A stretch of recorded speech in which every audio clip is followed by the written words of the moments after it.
숲과 사람은 떼어서 생각할 수 없고 우리는 맑은 공기는 물론 환산할 수 없는 가치를 숲을 통해 제공받고 있습니다. 산림청은 국민의 삶의 질을 높이기 위한 편안한 쉼터를 만들고 동시에 임업의 발전과 일자리를 만드는 데 역량을 모으는가 하면 내년에 개최되는 세계 산림총회 준비도 착착 진행하고 있습니다. 오늘 이 시간엔 숲속의 대한민국을 만들기 위해 애쓰고 있는 박종호 산림청장을 만나봅니다. 청장님 안녕하세요. 네, 안녕하세요. 네, 실록의 계절 국립숲체원을 찾아왔습니다. 먼저 시청자 여러분께 인사 말씀 해주시죠. 반갑습니다. 산림청장입니다. 코로나19로 여러 가지 힘든 하루하루를 보내고 있는 국민 여러분과 우리 임업인들께서 이제 봄이 왔습니다. 모든 것이 다 잘 될 것입니다. 항상 건강하시고 화이팅 하시기를 바랍니다. 네, 국립숲체원 저희가 오늘 처음 찾아왔는데요. 이곳에 있는 것만으로도 뭔가 힐링이 되는 그런 기분이 들더라고요. 이곳이 어떤 곳인지 소개 좀 해주시죠. 대전 그 숲체원은 저희들이 산림청에서 여러 가지 산림복지 서비스 중에 이제 숲 교육을 하고 있어요. 뭐 태교숲서부터 그다음에 유아들, 어린아이들, 청소년들, 성년을 위한 그런 숲 교육 프로그램이 있는데 이 대전 숲체원은 이제 도심 속에 있는 유일한 숲체원이에요. 그래서 태교숲하고 유아들을 위한 숲 교육에 가장 특화된 그런 숲체원입니다. 저희들이 한 3년 전에 이제 대전으로 장소를 정해가지고 작년 10월 17일 날 개원을 했습니다. 제가 쭉 둘러보니까 봄에 오면 참 좋을 것 같더라고요. 근데 올해 봄은 코로나19로 인해서 조금 기억이 잘 없잖아요. 많이 아쉬운 분들 많으실 것 같은데요. 반면에 이 자연에 대한 소중함을 느낄 수 있는 계기가 되지 않았나라는 생각이 듭니다. 이 자연하면 숲을 빼놓고 얘기할 수가 없잖아요. 청장님이 생각하는 숲의 의미는 어떤 걸까요? 저는 뭐 숲 자체가 뭐 인간의 삶 그 자체라고 놓고 봅니다. 뭐 유발 하라리의 뭐 거창하게 뭐 호모 사피엔스 쪽에 뭐 인류사적 그런 고찰을 떠나서도 우리가 지금 매일 마시고 먹는 맑은 물, 맑은 공기가 숲이 아니면 나올 수가 없는 거고 지금 오늘 아침에 지금 여기 쓰고 있는 종이, 앉아있는 목재, 화장지 모두 다 하나 숲에서 다 나오는 산물이거든요. 그래서 인간의 과거도 그랬고 현재도 그렇고 미래도 그렇고 숲과 인간은 결국 그 뗄래야 뗄 수 없는 그 자체라고 저는 그렇게 생각합니다. 우리나라 이 숲 중에 구규림이 차지하는 비중이 3분의 1이 채 되지 않는다라고 들었습니다. 그만큼 국가에서 관리하는 산이 적다라는 얘긴데요. 어떻게 생각하시나요? 3분의 2가 이제 사유림이고 3분의 1이 이제 국가하고 지방자치가 이제 가지고 있습니다. 그러니까 다른 나라에 비해서 구규림 비율이 굉장히 낮아요.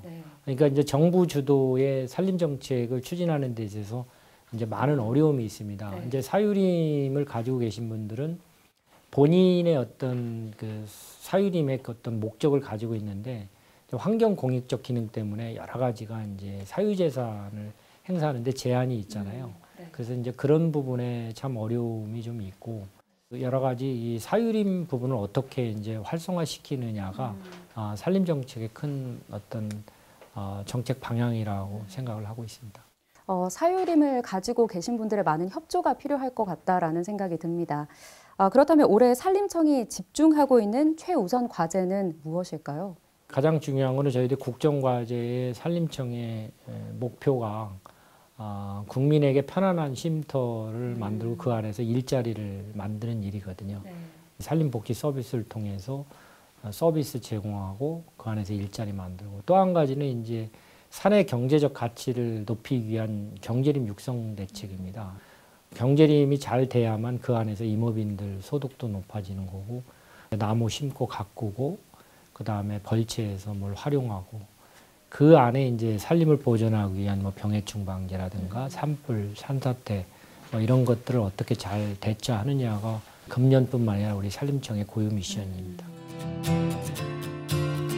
국가 전반에 걸쳐 일자리 창출에 대한 관심이 뜨거운데요. 산림 분야도 2만 5천 개의 일자리를 창출하는 데 집중하고 있습니다. 크게 공공 분야와 민간 협력 분야로 나뉘는데 현재 어떻게 추진되고 있을까요? 2만 5천 개 전체 중에서 이제 신규 일자리가 6,500개고요. 저희들은 이제 일자리를 크게 두 가지로 대보면 이제 공공 분야 일자리가 있습니다. 나무 심고 가꾸고 들어가는 데서 고용되는 인력하고 재해 관련된 산불 예방이라든가 산사태, 감시 이런 인력들, 그리고 이제 우리 공공기관에서 이제 채용되는 인력이 있습니다. 한국수목원 관련 산하에 이제 세종수목원이 올 하반기에 개원을 하는데 현재 지금 거기도 채용 과정에 있거든요. 이제 민간 부분에서 저희들이 이제 정부 재정 일자리만 의존해서는 안 되잖아요. 민간하고 같이 가는 부분이 이제 숲해설과 유아숲 체험지도사, 숲길 체험지도사, 최근에 도입된 나무의사제도, 목재 품질 등급사, 여러 가지 저희들이 민간하고 같이 가는 일자리들이 있어서 지속 가능하게 일자리가 마련되고 좋은 일자리가 되려면 민간하고 같이 가는 그런 식으로 일자리 정책을 추진하고 있습니다. 아마 많은 분들이 관심을 가지고 계시지 않을까라는 생각이 듭니다. 임업 직불제와 같은 임업인에 대한 지원도 강화하고 있다고 들었거든요. 이 내용은 어떤 내용일까요?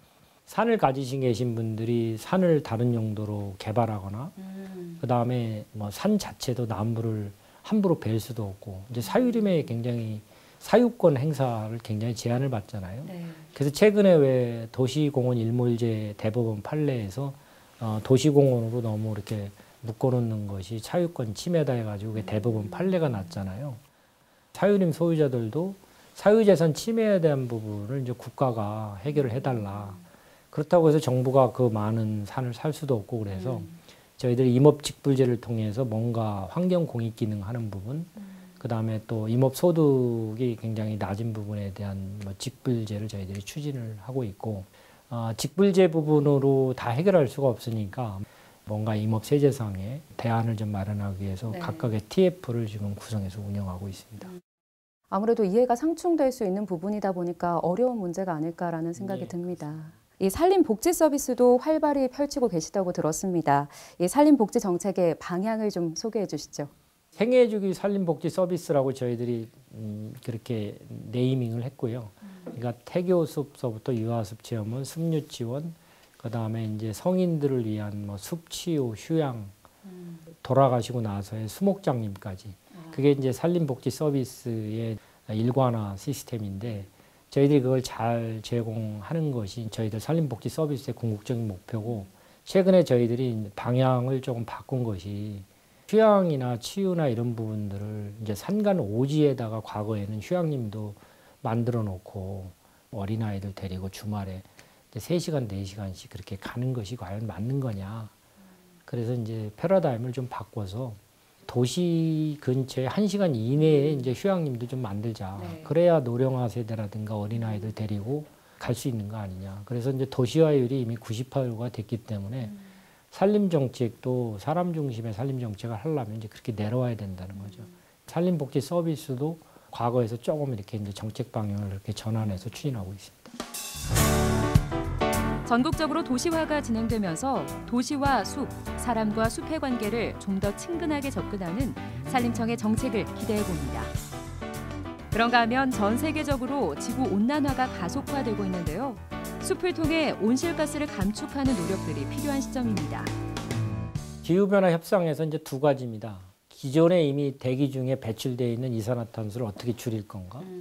현재 지금 화석연료를 떼서 대기 중에 계속 이산화탄소를 배출을 하니까 지구온난화가 되는 거잖아요.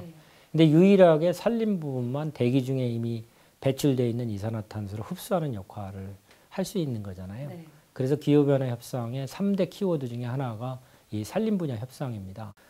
우리가 강점으로 내세우고 있는 것이 우리나라가 빠른 경제 성장을 했지만 60년 전에 우리 산의 인목량이 저희들 신입방 한 10톤 정도로 보면 됩니다. 그게 현재 60년에 150톤이 됐어요. 그럼 15배가 늘어난 거잖아요. 그러니까 우리는 산업화 과정에서 탄소 배출도 많이 했지만 나무가 우리는 산림 녹화를 잘해서 그만큼 우리가 흡수를 했기 때문에 기후변화 협상에서 우리가 우리의 강점을 내세우고 있고 국제사회에서 인정받고 주목받고 있습니다. 그런가 하면 최근 몇 년간 미세먼지가 큰 이슈였잖아요. 그러면서 도심의 숲이 주목받고 있는데요. 산림청의 미세먼지 대응책은 어떤 게 있을까요? 최근에 현 정부 들어와서 저희들이 이제 국민들로부터 신규 예산을 무엇으로 할 건가를 저희들이 이렇게 받았는데 그 중에 하나가 도시숲이었어요.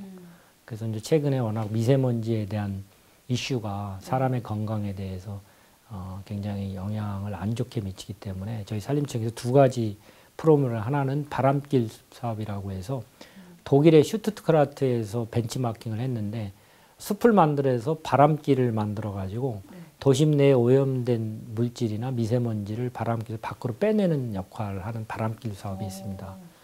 광역자치단체 하나씩 시범 사업으로 1차 사업이 끝났고 2차 사업을 구성하고 있고요. 또 하나는 그 미세먼지를 차단하는 숲을 산업단지나 화력발전소 아니면 뭐 큰 도로 옆에 미세먼지를 흡수하는 나무들을 심는 거예요.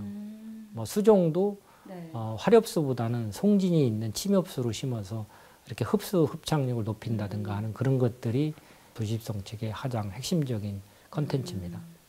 이렇게 숲이 참 중요한데 요즘은 대기가 건조해서 산불이 많이 발생하잖아요. 그래서 2월부터 5월까지가 이 산불 조심 기간이라고 알고 있습니다. 올 봄에는 이 산불 발생 현황이 좀 어떤 편인가요? 산불이 이제 연중화되어 있어요. 그래서 저희들이 이제 봄철 산불 대책은 2월부터 5월 15일까지고 이제 겨울 대책은 보통 11월부터 이제 뭐 1월까지 하는데 최근에 저희들이 10년 평균 약 440건에 약 한 850헥타르인데 금년은 그거보다 더 건수나 면적이 더 많고 산불의 가장 큰 원인은 사람의 실수가 95%예요. 그러니까 예방만 잘하면 막을 수 있는 불들이 너무나 많은 거죠. 이제 그런 부분에서 우리 모두 함께 노력해야 될 필요가 있다고 봅니다. 산을 이용하는 사람들이 좀 더 조심하고 산을 아껴줘야 할 것 같습니다. 얼마 전 호주에서도 대형 산불이 발생해서 큰 피해로 이어졌는데요. 우리나라도 봄철이면 말씀하신 것처럼 산불이 참 많이 발생하고 있잖아요. 산림청은 어떻게 이에 대해서 대비하고 계실까요? 2000년대 이후로 대형 산불, 또 뭐 재난성 산불들이 이제 급증하고 있어요. 그래서 작년도 저희들이 동해안 그 산불을 이제 경험하고 나서 뭔가 이렇게 산불을 새로운 방향으로 접근을 하자. 그래서 신산불 방지 대책을 수립을 했습니다. 그래서 금년도에 그걸 적용을 해서 안동 산불하고 고성 산불에서 이제 단기간에 산불도 잡고 그리고 인명 피해도 거의 없고 재산 피해도 작년에 뭐 100분의 1 정도로 줄어들고 했는데 그것이 이제 여러 가지 저희들이 이제 치밀한 분석을 좀 통해서 각 부처의 역할을 명확하게 하고 계절별로 각각의 특징에 따른 대응을 했고 완벽하게 하도록 좀 더 발전시켜야 되고 또 한 가지는 이제 농촌 지역에 이제 진화 인력이 없는 거예요. 노령화돼 있고 그래서 뭔가 4차 산업혁명과 관련된 그 신기술하고 접목시키지 않으면 미래 산불을 대응할 수가 없는 거예요. 산불 특수진화들을 정규직화하고 해서 뭔가 이렇게 기반을 만들어가는 거죠. 금년에 160명을 정규직화했죠. 공무직으로 바꿔서 그분들한테 이제 드론 조종 자격증을 따게 한다든가 여러 가지 첨단 장비를 갖춘 그런 정예 요원으로 그렇게 육성하는 것들이 저희들의 이제 새로운 정책 방향입니다. 한 그루에 나무를 키워내고 푸른 숲과 산을 만드는데 수십 년의 시간이 걸리는 만큼 부주의로 인한 산불이 일어나지 않도록 조심해야겠습니다. 올해는 코로나19의 확산으로 전 세계가 혼란을 겪고 있는데요. 산림 분야의 대응 방안과 지원 방안은 무엇일까요?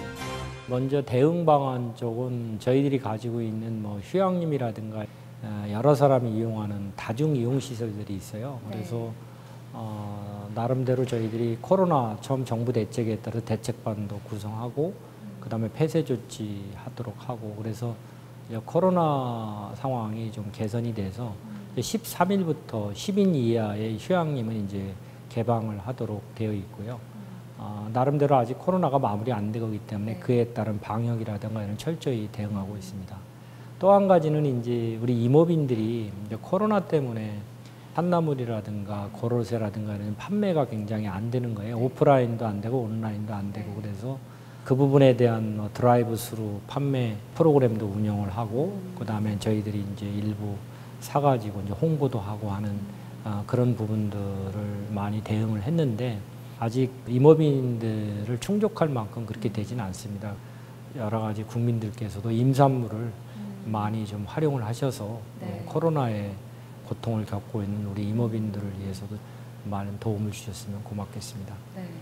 내년에 우리나라에서 이 세계 산림총회가 개최될 예정이라고 들었습니다. 이 행사는 어떤 행사일까요? 세계 산림총회는 유엔에서 산림 올림픽이라고 보면 됩니다. 그러니까 6년 만에 한 번씩 개최되는 거고 1979년 이후로 저희들이 한 50년 만에 아시아 지역에서 처음으로 개최되는 거고요. 이제 전 세계의 모든 임업인들, 산림 분야들, 기후변화 관련된 사람들이 오는 올림픽이고요.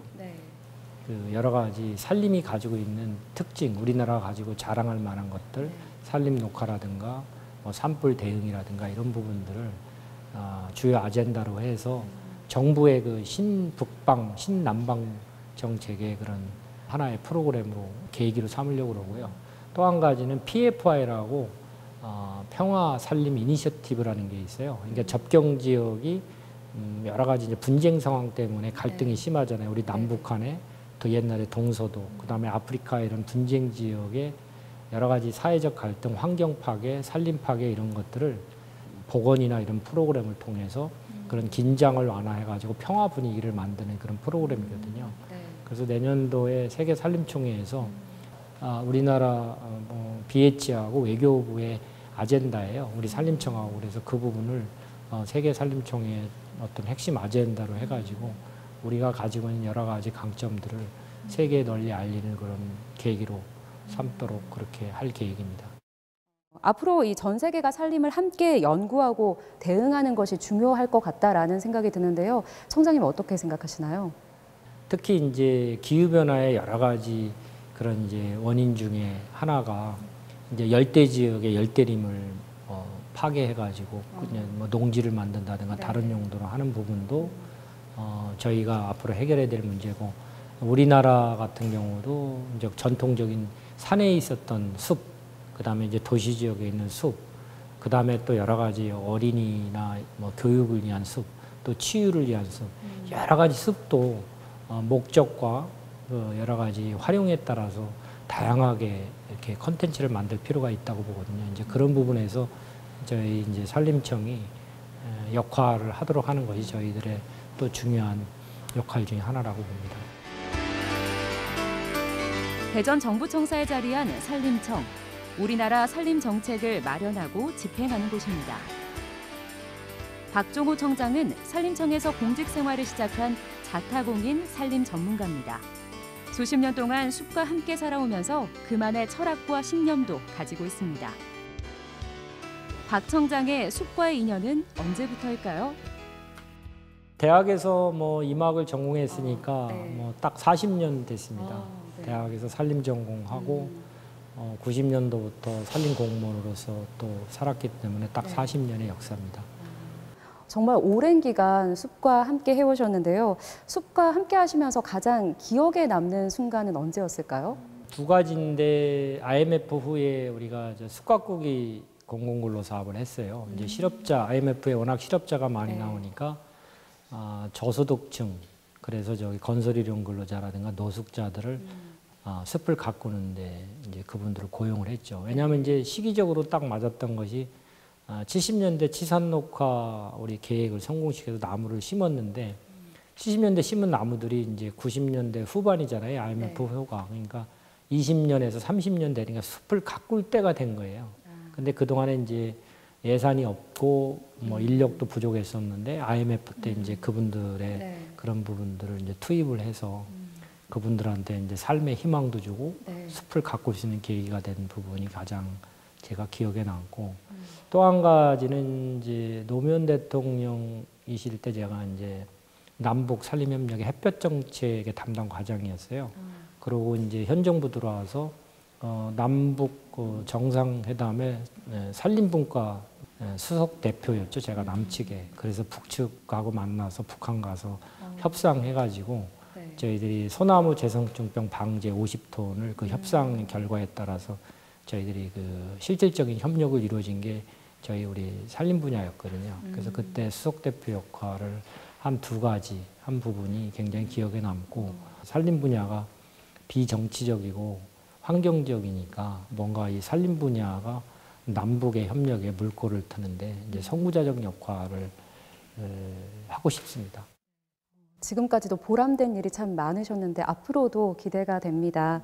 나무도 그런데 일정 기간이 지나면 수확해서 활용하는 편이 좋다라는 이야기를 제가 어디선가 들었어요.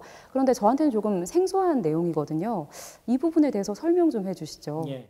나무는 다 크면 반드시 베어서 써야 환경적으로 좋습니다. 나무가 다 컸다는 얘기는 나무는 커가면서 CO2를 흡수해가지고 C라는 고체로 자기 몸에 저장하는 게 나무가 커가는 거고 O2, 그게 이제 산소잖아요. 네. 그걸 다시 대기 중에 배출해서 우리가 맑은 산소를 먹는 거잖아요. 그러니까 나무가 다 크면 더 이상 안 큰다는 얘기는 CO2를 흡수를 해서 자기 몸에 저장을 못 한다는 거거든요. 그러면 이제 다 큰 나무는 베어서 우리가 써야 돼요. 이렇게 목재를 쓰든 종이를 쓰든 뭘 쓰고 그리고 그 어린 나무를 심어서 다시 그 나무가 CO2를 흡수할 수 있도록 해줘야 됩니다. 그래서 나무는 반드시 심어서 어느 정도 되면은 꼭 베어가지고 쓰는 것이 환경적으로도 굉장히 해야 된다 하는 걸 꼭 말씀드리고 싶습니다. 저도 사실 잘 몰랐던 부분인데 인식의 전환이 필요할 것 같습니다. 네, 이 청장님이 좋아하는 숲이나 산도 궁금하거든요. 청장님이 이 숲 전문가라고 할 수 있을 것 같은데 어떤 숲이나 나무를 좋아하실까요? 그 가까운 숲으로는 계족산 둘레길이 굉장히 네. 좋고요. 제가 사무관 때 그 임도로 만든 길이에요. 광역시에서 최초로 대전시하고 매칭해가지고 임도를 13km를 둘레길을 만들었는데 그것이 어느 순간인가 이제 그 둘레길로 만들어져서 제 나름대로의 의미도 있고 그리고 또 뭐 저는 이렇게 산 꼭대기까지 등산 개념보다는 이렇게 둘레길을 걷는 걸 좋아해서 계족산을 좋아하고 그리고 큰 산으로서는 일반인들이 잘 모를 수도 있는데 가리왕산이라고 해서 정선 평창에 있는 그 산이 제 개인적으로 추천을 하고 싶어요. 그게 딱 올라가면 이제 발 아래 구름도 있고 정말 그 여러 가지로 조금 다른 어떤 설악산이나 지리산이나 한라산하고 좀 다른 어떤 그런 맛이 있어요. 그 길을 추천하고 싶고 가리왕산의 가을의 낙엽송 그 숲은 굉장히 환상적인 그런 아름다움을 가지고 있습니다. 어느 계절에 가면 좋은지까지 말씀을 해주셨으니까 보시는 분들이 꼭 한번 찾아가 보시면 좋을 것 같습니다. 그렇다면 이 청장님께서 임기 동안 꼭 해내고 싶은 일이나 목표가 있으실까요? 하나는 이제 경제림 육성입니다. 제가 이제 산림청에 30년 근무하면서 13년을 산림자원정책 분야의 사무관 과장국장을 다 했었거든요. 네. 그래서 나무 심고 가꾸는데 그냥 할 게 아니라 뭔가 돈이 되는 숲을 만들어야 되겠다 하는 부분은 제가 해야 되는 일이고 임업인들이 여러 가지 사유재산에서 어려움을 겪고 있는 부분을 조금은 보완해 줄 수 있는 거라서 경제림 육성을 하고 싶고 또 한 가지는 뭔가 국민들한테 산림 서비스를 어떻게 하든지 쉽게 접근할 수 있고 거기에서 건강 착과라든가 어떤 삶의 스트레스를 풀어가면서 그리고 이제 무엇보다도 일자리가 중요하기 때문에 그 두 가지를 해 나가면서 부수적으로 얼마나 자연스럽게 좋은 일자리를 만들 거냐 재정 일자리 의존하지 않고 그것이 제가 가장 하고 싶고 또 제 임기 중에 반드시 이렇게 하도록 최선을 다하겠습니다. 네, 청장님 계획하신 일들 다 이루시길 바라겠습니다. 네, 마지막으로 시청자 여러분께 한 말씀 부탁드릴게요. 그 임업 정책 목표를 어떻게 할 거냐 하는 부분에 대해서 임업 행정가들 고민을 하는데 지금부터 한 110년 전에 미국의 초대 산림청장이 산림정책의 궁극적인 목표는 가장 많은 사람이 가장 오랜 기간 동안 산림의 경제적, 환경적 가치를 향유하게 하는 것이다. 그것이 지금 이제 많은 사람들로부터 인정받는 것이고 우리나라도 역시 그래야 된다고 봅니다. 그래서 산림을 보존하고 이용하는 부분은 현 세대뿐만이 아니라 미래 세대까지 가장 오랜 기간 동안에 향유할 수 있도록 하는 것이 저희들의 역할이고요. 최근에 90% 이상이 도시에 살고 있습니다.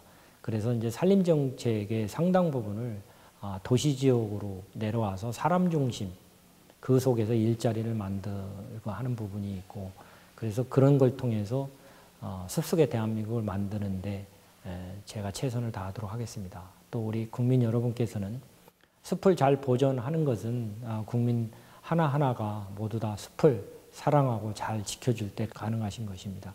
같이 협조를 해주시면 숲속의 대한민국을 만드는데 최선을 다하겠습니다. 네, 청장님 오늘 소중한 시간 함께해 주셔서 감사합니다. 네, 고맙습니다. 우리 국민의 90% 이상이 도시에 살고 있는 만큼 사람들이 모여 있는 곳에 숲을 조성하는 일이 꼭 필요한데요. 산림청의 산림복지정책도 여기서부터 출발하고 있는 것 같습니다. 앞으로 숲속의 대한민국을 기대해 보도록 하겠습니다. 지역의 이슈를 함께 공감해보는 이슈앤피플, 저는 다음 시간에 다시 찾아오겠습니다.